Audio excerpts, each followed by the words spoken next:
Now turn to Section 1. Section 1. You will hear a student talking to the accommodation coordinator at her school. First, you have some time to look at questions 1 to 4.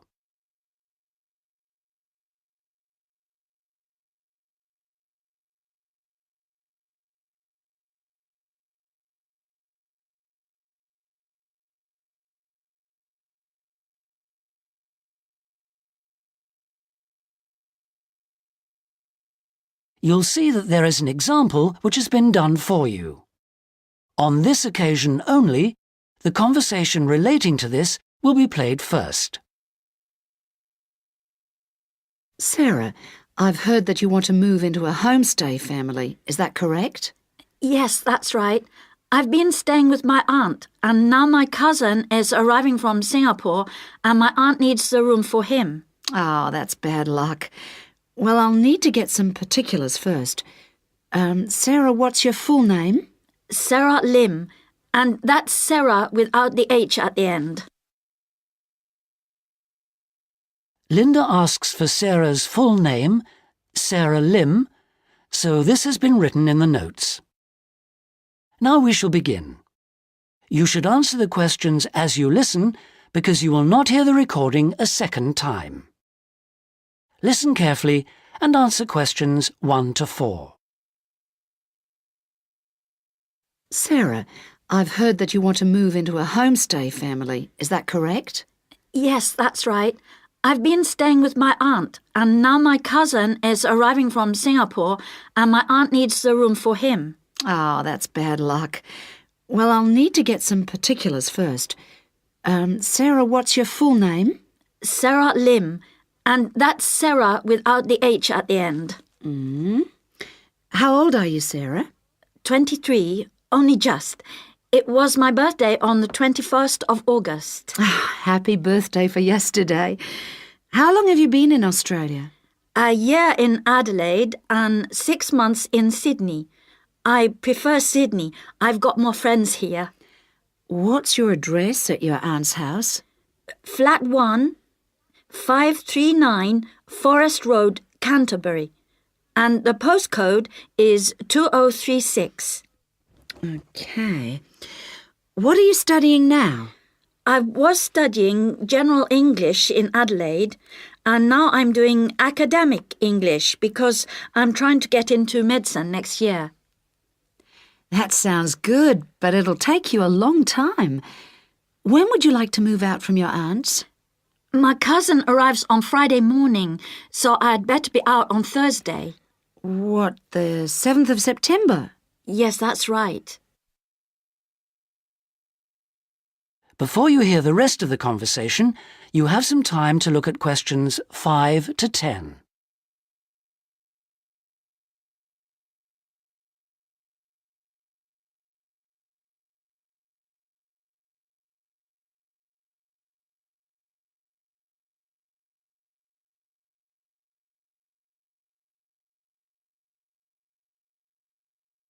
Now listen and answer questions 5 to 10. That doesn't leave us much time. Right, okay. I need to know what kind of accommodation you'd like so I can get you something suitable. Can I share a room with someone else? I've been alone in my room at my aunt's, and I've always shared with my sister, and I like that. Yes, fine. That'll save you money too. Would you like to live with a family, or do you think that a single person would be better for you? I have lots of very nice single people on my books. Do you have any women living alone, retired women? Yes, I have quite a few whose children have grown up and left home.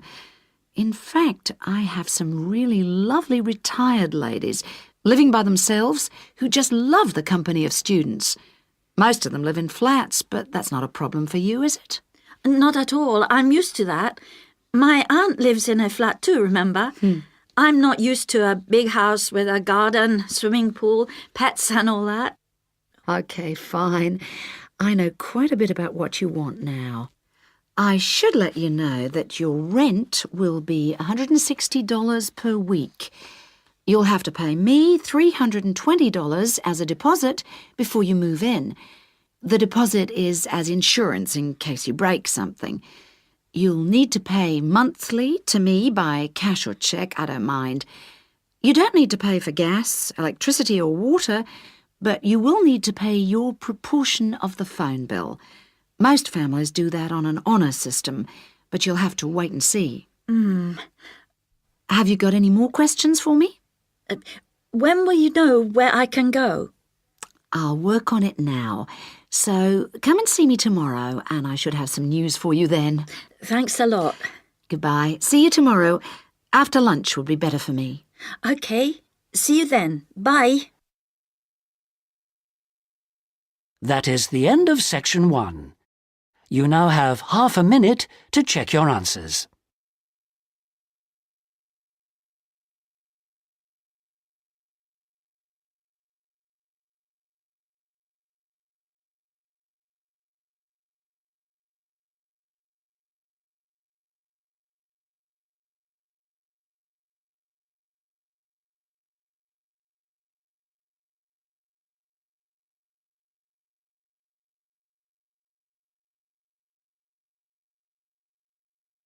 Now turn to section 2.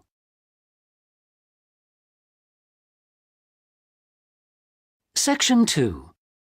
You'll hear Jane Hemington talking about this year's summer festival.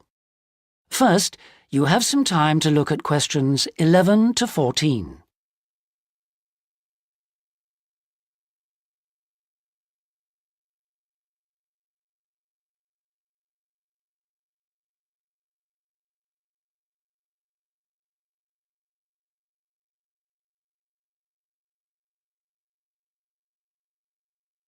Now listen carefully and answer questions 11 to 14.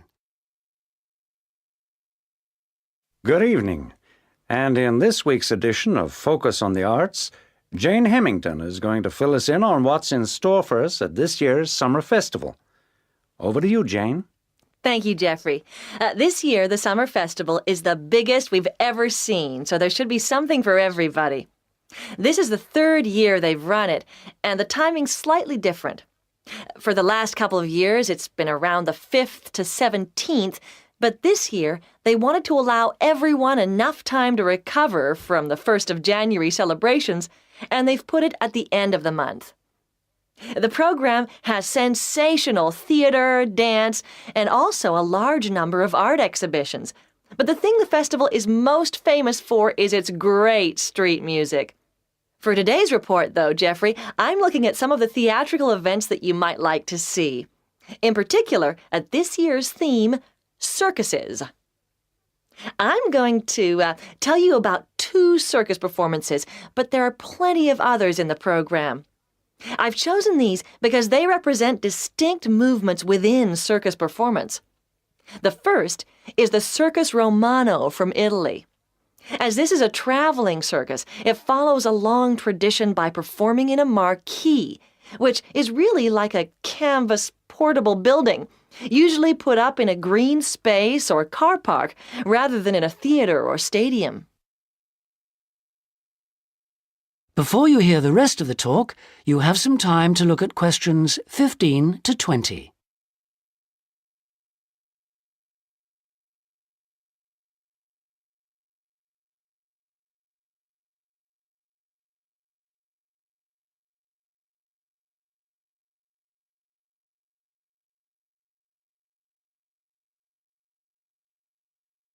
Now listen and answer questions 15 to 20. In spite of this, Circus Romano isn't at all like the traditional circuses I grew up with. There are no animals, just very talented clowning and acrobatic routines. The show has a lot of very funny moments, especially at the beginning. But the best part is the music and lighting. They're magical. At $45, it's very expensive anyway. It's really for adult tastes. In fact, much of it would be wasted on children, so I suggest you leave them at home. The second circus performance is Circus Electrica at the Studio Theater. The purists are suggesting that this isn't a circus at all. It's a showcase for skills in dance and magic, rather than the usual ones you expect in a circus. With only 6 performers, it's a small production which suits the venue well. The studio only seats about 200 people. For my money, it's the aerial displays which are outstanding, as well as the magical tricks, features which are missing from Circus Romano. An interesting feature of the show is that the performers are so young. The youngest is only 14, but it's still well worth seeing. A good one for the whole family. And finally, as it's summer, you may wish to see some of the festival performances that are being presented outdoors, like the famous Mekong water puppet troupe performing in the city gardens this week. Now, water puppetry is amazing. It's large puppets on long sticks, controlled by puppeteers standing waist deep in the lake. The puppets do comedy routines, and there is some terrific formation dancing. This is a fantastic show, and the best moment comes at the end, seeing the puppeteers. When the troupe walks up out of the water, you get this amazing feeling. It's really hard to believe that what you've been watching is lifeless wood and cloth. As an adult, I had a great time, but I did note that other older people in the audience weren't quite as taken with it as I was. It's a must for young children, though, and that's the audience it's really aimed at. Well, that's all I've time for today, but I'll be back next week with more news of what's worth seeing and what it's best to miss. That is the end of Section 2. You now have half a minute to check your answers.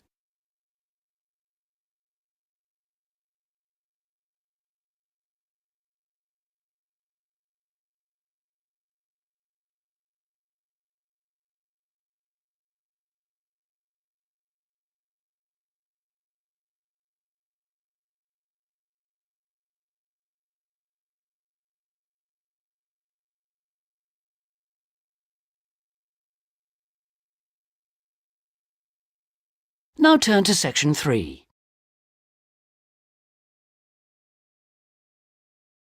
Section 3.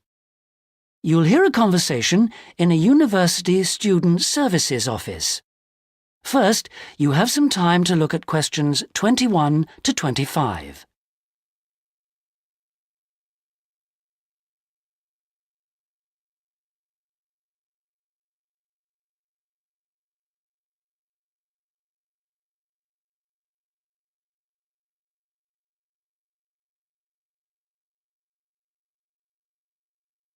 Now listen carefully and answer questions 21 to 25. Hello, I'm Dawn Matthews. Yes, hello. I've been referred to you because I'm inquiring about the refresher courses that you run. I'd like to find out a bit more about them. OK. Well, we run quite a few different short courses for students who are either returning to study or studying part-time. Tell me about your situation. Well, I think that I really need some help in preparing for the coming semester, especially to build up my confidence a bit and help me study effectively because, you see, I've been out in the workforce for nearly 12 years now, so it really is a long time since I was last a student. Yes, it can seem like a long time, can't it? Well, let me start by telling you what courses we have that might suit you. Are you an undergraduate or a postgraduate, arts or sciences? Undergraduate, and I'm in the business faculty. Right then. Well, first of all, there's our intensive Study for Success seminar on the 1st and 2nd of February. Mm-hmm. It's aimed at students like you who are uncertain about what to expect at college and looks at a fairly wide range of approaches to university learning to motivate you to begin your study and build on your own learning strategies. That sounds good. What are some of the strategies that are presented? Well, we try to cover all aspects of study. Some of the strategies in writing, for example, would be improving your planning for writing, organising your thinking, and building some techniques to help you write more clearly. With reading, there'll be sessions aimed at getting into the habit of analysing material as you read it, and tips to help you record and remember what you've read. It really is very important to begin reading confidently right from the beginning. There's also advice on how to get the most from your lectures and practice in giving confident presentations, as well as how to prepare for exams. What about the motivational side of things? Well, there's a range of motivational exercises that we do to help the students feel positive and enthusiastic about their study. The process of learning and exploring a subject can lead to a whole new way of looking at the world, and the study skills and techniques that you build up can be applied in all sorts of different ways. Before you hear the rest of the conversation, you have some time to look at questions 26 to 30.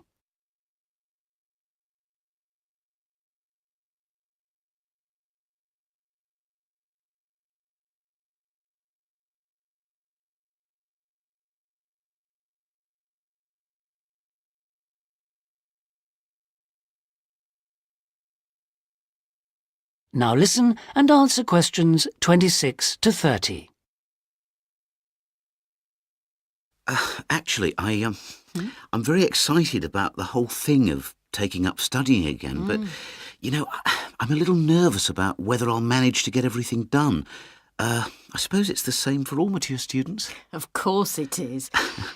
Two of the key components of the course are time management and overcoming procrastination. People discover that once they learn to plan their days, all the work can be accomplished and there'll still be time for leisure. Is there an enrolment fee? Well, just a minute, let's see. The cost is £30, which includes all course materials and morning tea.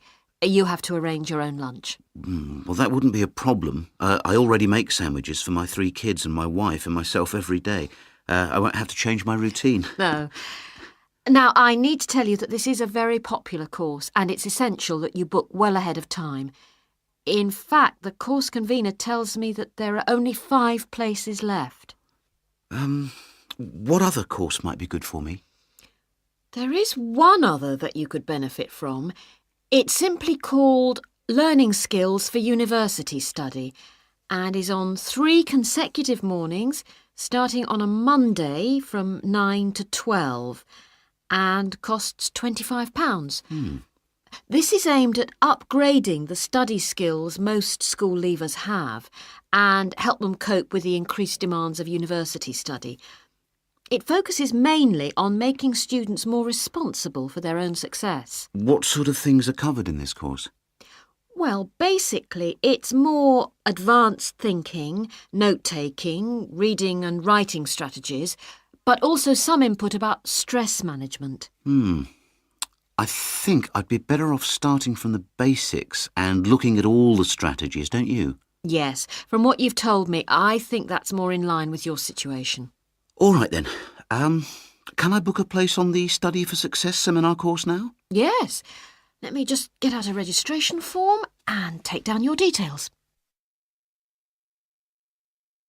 That is the end of section 3. You now have half a minute to check your answers.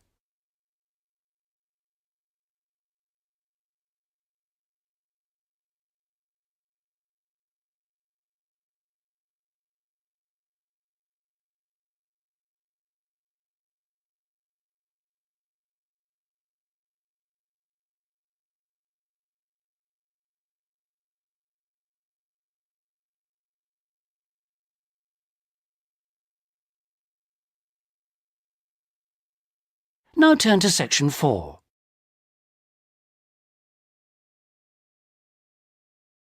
Section 4. You'll hear a student union representative presenting the views of college students about the design of a new building. First, you have some time to look at questions 31 to 40.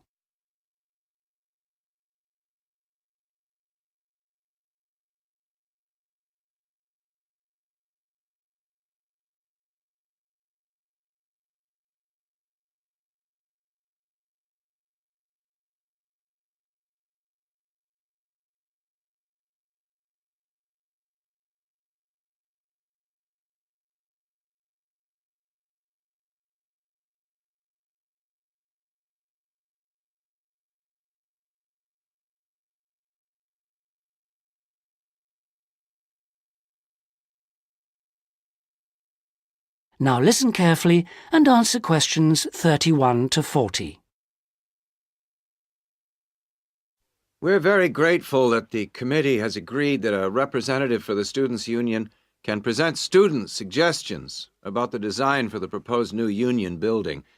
We appreciate that some of our ideas may not be feasible in the circumstances, but we do feel that it is important that the ultimate beneficiaries of the facilities should have some say in its design. If I could start by briefly explaining what steps were taken to find out student opinion and how we have arrived at conclusions. Firstly, a meeting was held in the current union for our SU committee to explain the options. Then we invited all students to submit written suggestions for the design, placing cards in a suggestion box. These suggestions then provided the basis for the design of a questionnaire which was completed by approximately 2,000 of the college students over a period of 3 weeks. Finally, the SU committee collated the results and drew up a report. If I can just hand around a copy of that report. This presentation is essentially a summary and discussion of the key points of this report. So, in broad terms, the consensus was as follows. Firstly, regarding the crucial matter of the site, we presented the 3 options that you have proposed. 1, in the city center near the Faculty of Education. 2, on the outskirts of the city near the park. And 3, out of town near the halls of residence. We asked students to cite reasons for and against these sites, and there was remarkable agreement on all 3. Site 1 was unpopular because of traffic and parking problems. Site 2 had a number of supporters, mainly because it was close to most lecture rooms, and Site 3, out of town near the halls of residence, was clearly the most popular because of access from living quarters. It was clear that the union was mainly to be used after lectures. It was also felt that the larger site would allow more room for a choice of facilities.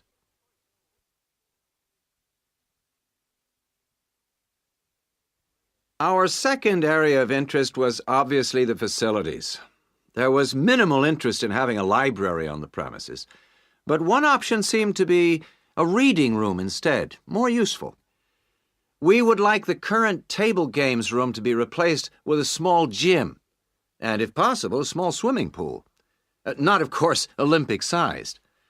There was a large number of respondents in favor of a travel agents and insurance center. We also request that there be the offices of the Student Counseling Center, moving this from the refectory. There was, however, much disagreement about whether to build a drama theater. Just over 40% of the respondents were in favor, but a largish minority were strongly against it, claiming that it is elitist and a waste of funds. Essentially, the jury is out on that. Finally, given the number of unfortunate incidents in the current union over the past few months, a strong point was repeatedly made about security. The recommendations would be at least video surveillance and security personnel who would check student union cards on request. We doubt if it would be feasible to have a check at reception of all people coming in. Well, this is the summary of the views of the student population. As I say, fuller details are given in our report, but I'm happy to take any questions if you have them. That is the end of section 4. You now have half a minute to check your answers.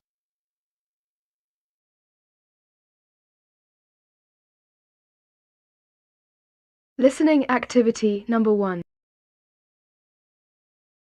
You are going to hear a conversation. Look at questions 1 to 10.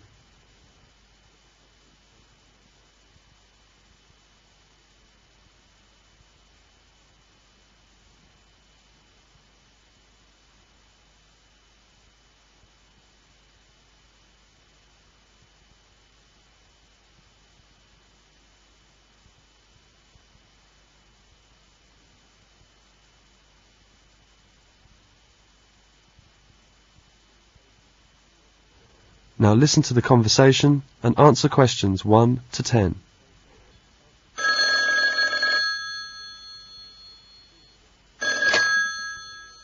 27785-093 Sports Centre.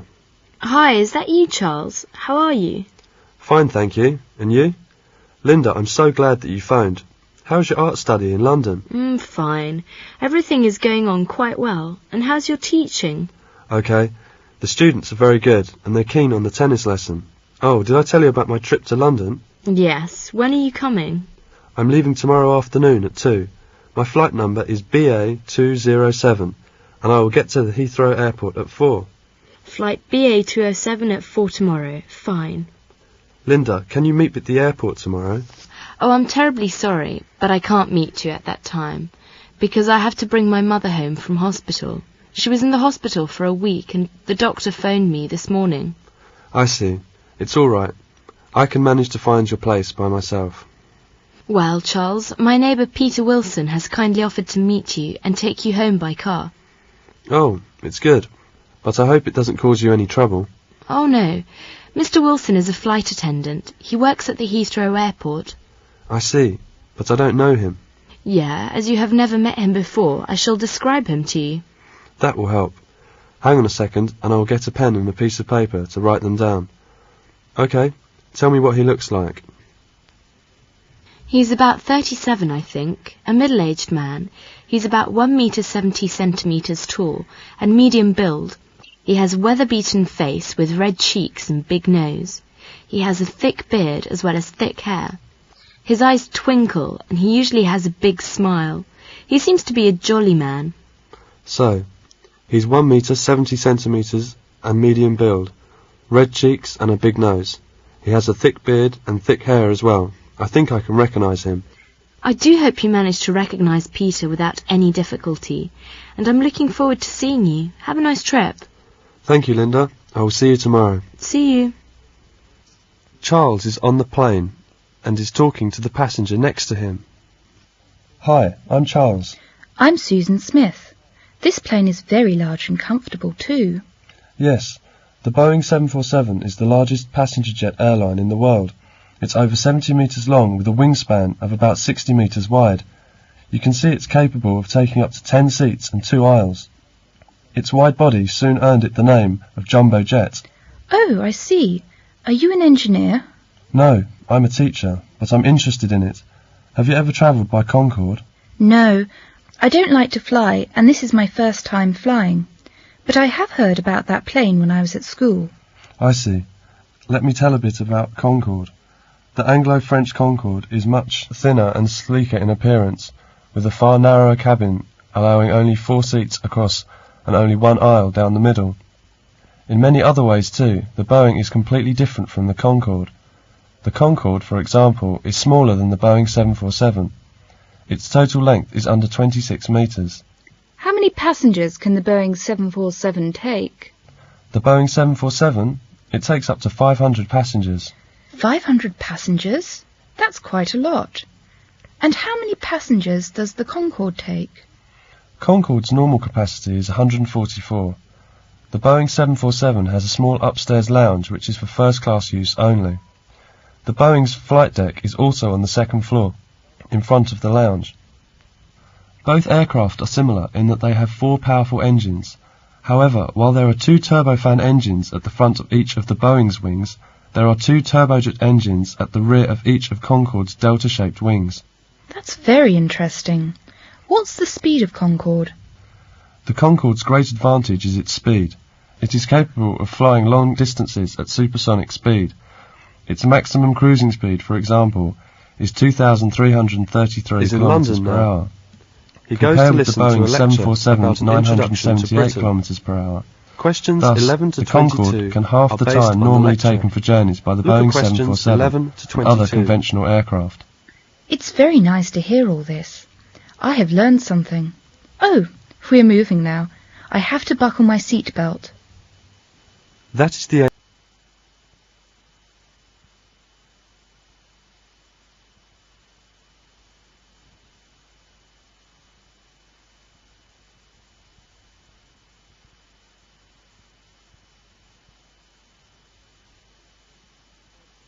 Now listen to the lecture and answer questions 11 to 22. Britain is an island which is about the same size as New Zealand or Uganda. Australia is 60 times its size. It's just under 1,000 kilometres from north to south and about 500 kilometres across at its widest part. The climate is temperate and changeable. Its population is about 58 million, consisting of 48.5 million in England, 5 million in Scotland, 3 million in Wales, and 1.5 million in Northern Ireland. The majority of British people work in service industries such as trade, catering, tourism, TV, plus a wide variety of business services. About 20% work in manufacturing and 5% in construction. Then approximately 1.5% supply energy and water to other British citizens, while another 1.5% are involved in agriculture, forestry and fishing. Do-it-yourself, or DIY as it's known, is a popular leisure activity in Britain. Many people spend their weekends carrying out various improvements to their homes, such as replacing the kitchen cupboards or decorating a bedroom. Other people lovingly tend their gardens, growing shrubs, flowers and sometimes vegetables. Half of British households keep a pet of some kind, and a quarter of the population is involved in some sort of voluntary work, helping others in their spare time without being paid for what they do. One example of volunteer work is Meals on Wheels.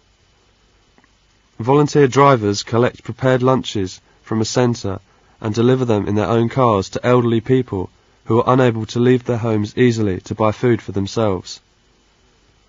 The recipients of Meals on Wheels pay a small charge for their service to cover the cost of the food. Britain is an individualistic society, and people are often tolerant of other people's eccentricities.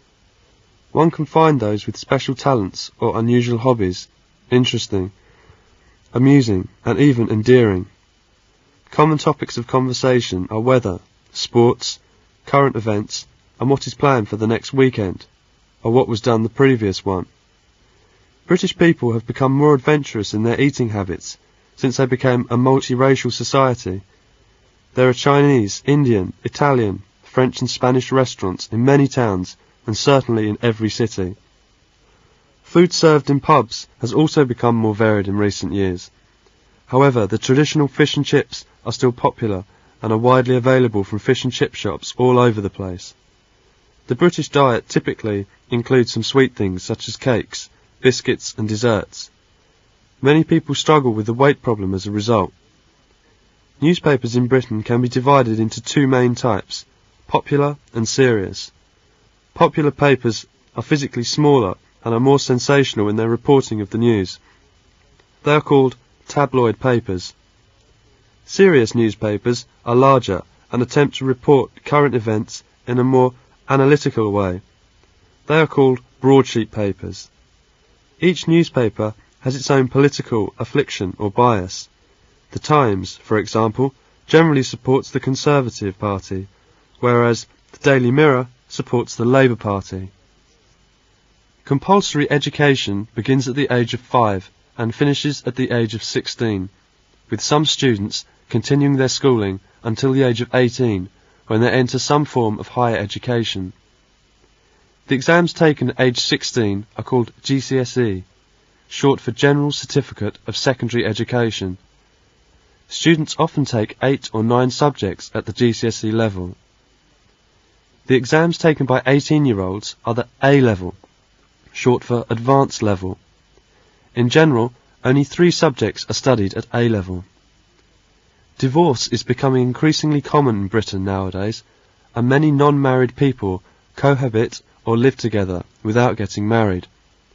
There is a preference for smaller families, with the average household size being about 2 to 4 people.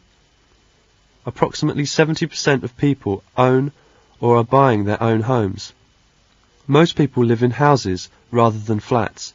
About 4 out of 5 choose to live in houses. The stereotype of a British person is someone who is reserved, polite, private, and perhaps rather cold and exclusive. This is certainly not true of all British people. In fact, Many people in Britain are warm and humorous. They often laugh at themselves and try to see the funny side of life. British humour is frequently of a sarcastic kind. In sarcastic humour, mocking or ironic language is used to convey scorn or insult, but it should not be taken literally or seriously. The British person is simply pulling your leg. That is the end of section 2.